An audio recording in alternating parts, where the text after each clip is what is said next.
ॐ भूर्भुवः स्वः तत्सवितुर्वरेण्यं भर्गो देवस्य धीमहि धियो यो नः प्रचोदयात्।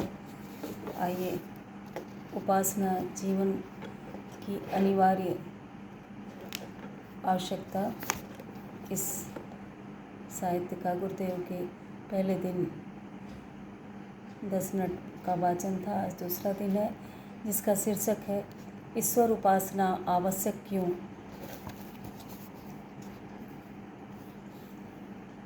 चील अपने शिकार की खोज के लिए आसमान की ओर उड़ान भरती है। एक निश्चिंत ऊंचाई पर जाकर वह गोलाई में चक्कर लगाना प्रारंभ करती है। वहाँ से उसे अधिक दूर दूर तक की चीज़ें देखने में सुगमता मिलती है। चील उस ऊंचाई में से जमीन की प्रत्येक दृश्य वस्तु को बड़ी सूक्ष्मता से परखती है, और जब उसे अपने शिकार का पता चल जाता है तब वह तेज झपट्टा मारकर उसे पकड़ ले जाती है। चील यह कार्य जमीन में या कम ऊंचाई वाले वृक्षों पर बैठकर भी कर सकती थी, पर छोटी ऊंचाई से छोटे स्थान का ही अवलोकन किया जा सकता है। छोटी सी जगह में शिकार मिले या न मिले, इस संदेह से बचने के लिए ही वह ऊंची उठती, नीचे देखती और आसानी से अपना शिकार खोज लेती। मनुष्य की स्थिति भी ठीक ऐसी ही है। अपने आसपास की वस्तुओं को वह स्थूल आँख और छोटे विवेक से परखता है। इसीलिए मनुष्य जीवन में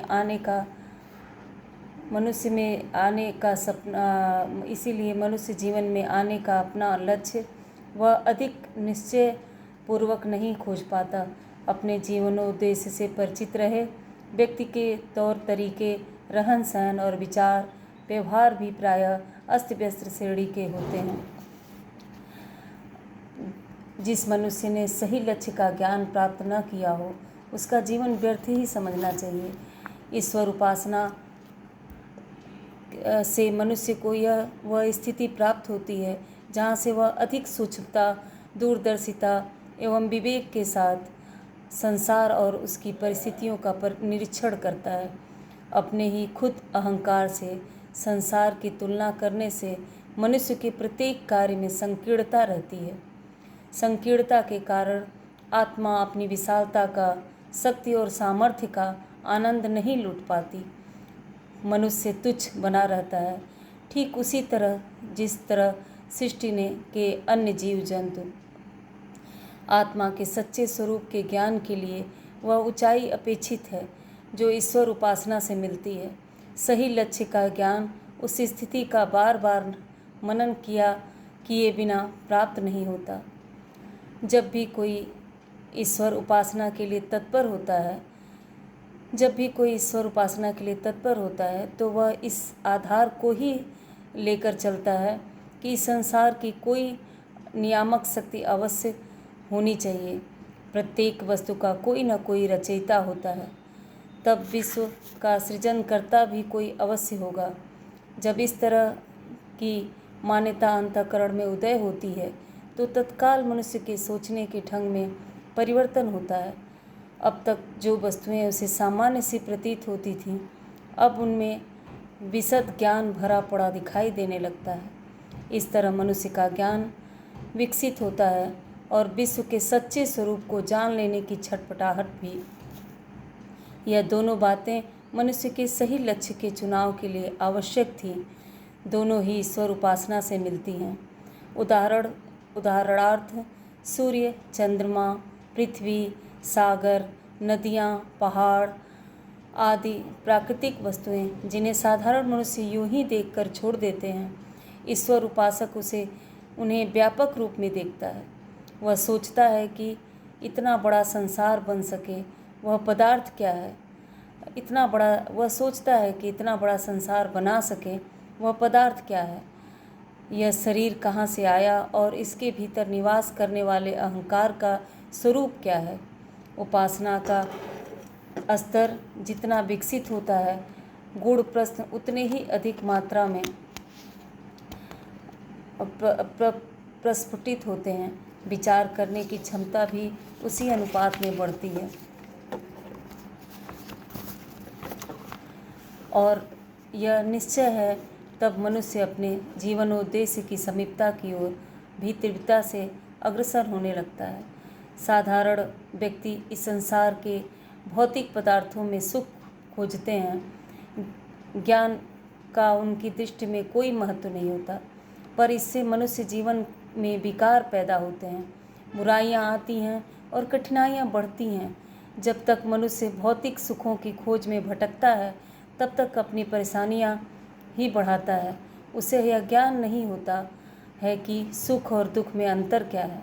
सुख समझकर भोगे जाने वाले भोग और इंद्रियां ही जब मनुष्य की मृत्यु का कारण बन जाती हैं तब पता चलता है कि आत्म अज्ञानता के कारण ही यह स्थिति आई है और उसका निराकरण एक ही तरीके से संभव है।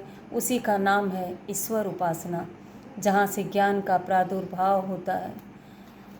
ईश्वर उपासना में लगी हुई बुद्धि मनुष्य में इतना विवेक भरती है जिससे वह संसार की क्षुद्र वासनाओं से बचने का प्रयत्न करता है।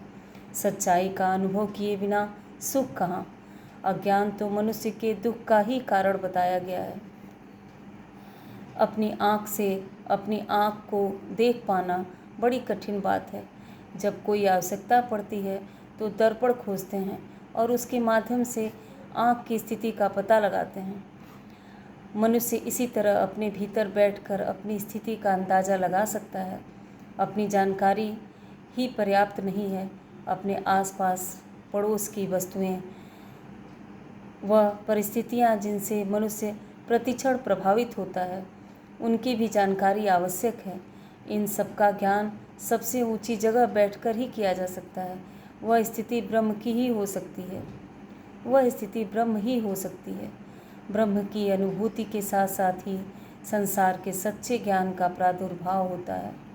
ईश्वर उपासना का अर्थ है अपने आप को विकसित करना, चील की तरह ऊपर उठकर अपने निरीक्षण क्षेत्र को चौड़ा करना। जो जितना ऊंचाई पर उठकर देखता है उसे उतना ही दूरदर्शी विवेकवान समझा जाता है। अब सारी वस्तुओं की स्थिति का सही पता चल जाता है तो फिर कठिनाई नहीं रहती कि किसे चुने किसे न चुने। इस प्रकार का ज्ञान पैदा हुए बिना मनुष्य अपनी जिंदगी सुखपूर्वक नहीं बिता सकता। साधारणतया मनुष्य शरीर को ही सब कुछ मानते हैं और सारा जीवन इस शरीर की इंद्रिय लिप्सा को शांत करने में ही बिता देते हैं। इतने से लौकिक आवश्यकता संभव है किसी हद तक पूरी हो जाती हो, किंतु परलोक भूला हुआ सा रह जाता है। परलोक की मान्यताएं सर्वथा निराधार हैं। ऐसा भी नहीं कहा जा सकता। विज्ञान सिद्ध कर रहा है कि अन्य ग्रहों में भी जीवन संभव है। ऐसी स्थिति में स्वर्ग और नरक की कल्पना का भी कुछ आधार होना चाहिए। इस आधारभूत ज्ञान के लिए लौकिक जीवन ही पर्याप्त नहीं, अपने भीतर की चेतन तत्व पर विचार दृष्टि डालना भी आवश्यक है। इस आंतरिक चेतना के लिए ब्रह्म दर्पण है। ईश्वर की मान्यता में व्यक्ति अपने निजत्व को पहचानने का प्रयत्न करता है और उसके सहारे पारलौकिक जीवन का भी ज्ञान प्राप्त करता है। परमात्मा से तादात्म्य होना आत्मा का विशाल बनने की प्रक्रिया है। अहंकार मिटाए बिना मनुष्य का पारलौकिक हित संपन्न नहीं होता। मनुष्य जब अपने आप को भुलाता है तो वह संपूर्ण विश्व को ही आत्मस्वरूप में देखने लगता है। सब उसे अपने ही नाना रूप दिखते हैं। जब सब अपने ही होंगे तो फिर किसी के साथ न तो छल होगा, न कपट, न क्रोध आवेगा, न प्रतिशोध की भावना। सबके सुख में सुख मिलेगा, सब प्यारे बनेंगे, सब संबंधी से जान पड़ेंगे। इस आंतरिक विशालता में ही जीवात्मा को सच्चा आनंद है, सच्चा संतोष और तृप्ति मिलती है।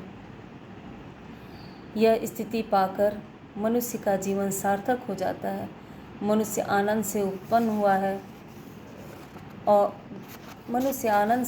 हुआ था, पर बीच में मार्ग भटक जाने के कारण वह दुखग्रस्त हो गया था। तब फिर से सही रास्ते पर आते और अंत में उसी में विलीन हो जाने के लिए ईश्वर को जानना आवश्यक हुआ। परमात्मा संपूर्ण सृष्टि का मूल है। उसे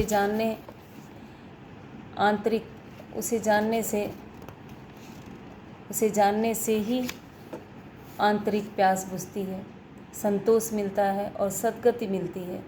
इससे अन्यत्र आत्मकल्याण का मार्ग नहीं। परमात्मा की सरल गति पाए बिना मनुष्य जीवन जैसा बहुमूल्य अवसर भी बेकार में ही बीत जाता है। परमात्मा की सरल गति पाए बिना मनुष्य जीवन जैसा बहुमूल्य अवसर भी बेकार में ही बीत जाता है।